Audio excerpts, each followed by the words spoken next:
bugünkü göründeşliğimiz Oğuşut Xandimiz, Nur Muhammedimiz şu hakkında özü demokratik genişinin ağzası.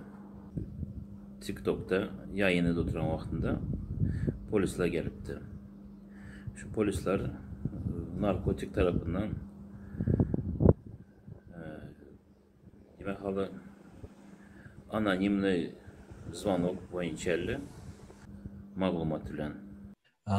Demokratik Geniş'in bir aktivisti dün reportaj yankı efir edip dururken TikTok'a bunu gelip narkotika görüşen polisler spesial назначение spesialde gelip öğününe yatırıp vurup akıtacak buluyorlar. Akıtıp 20 yılın içinde hem medatları bilip öğünleri provokasyon düşününü bilip bunu koy veriyorlar. Yine efirde bulup geçen baktım.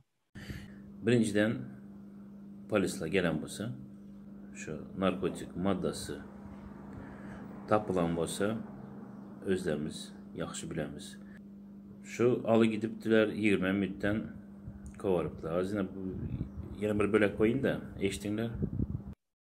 Günü efir gidip otika bizim vatandaşımız Oğuşkan'ın öğüne polisiye dökülüyor. Polisiyede o narkotik bile görüşen bölümü. Şonu inni narkotik tatya deyip son yaşayan yerine balkonuna narkotik oklap onun polisiye aydıp şeyittirip sonra perkelçip duracak. Yine hemimizin bilişimiz de narkotik sredstva madde da indi Türkmençe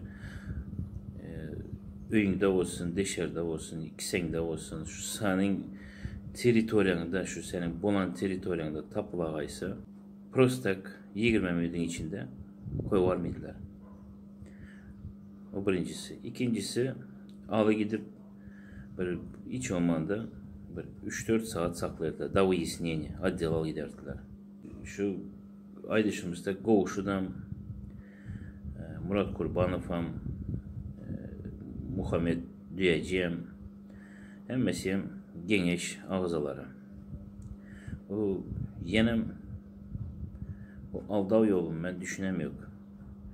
Ne düşündüğünde bir saat, bir yarım saat sonra Goğuşutkan şu TikTok'a yenem efire çıktı. Beni şu tek bir saat, bir yarım saat içerisinde alı giden bolsalar, gelen bolsalar TikTok'a çıkıp ona etmezdim, efir etmezdim. Ben şu günü вообще настроением olmazdı. Так что vatandaşlar, kabul desem sizlere, yine öyünüze çujoy bir tesi balkondan olsun, eşikten olsun, eşiğin açık olsa girse, sen bunu getirip efendim demezdik.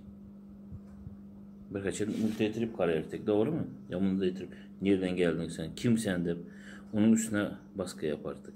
Baskı yapardık, sorardık. Efendim demezdik. Bu scenanı oynayacak olsanızlar bir yaxşı bir trenirovka edinler. Yine bir scena, yalgan scena mı bu?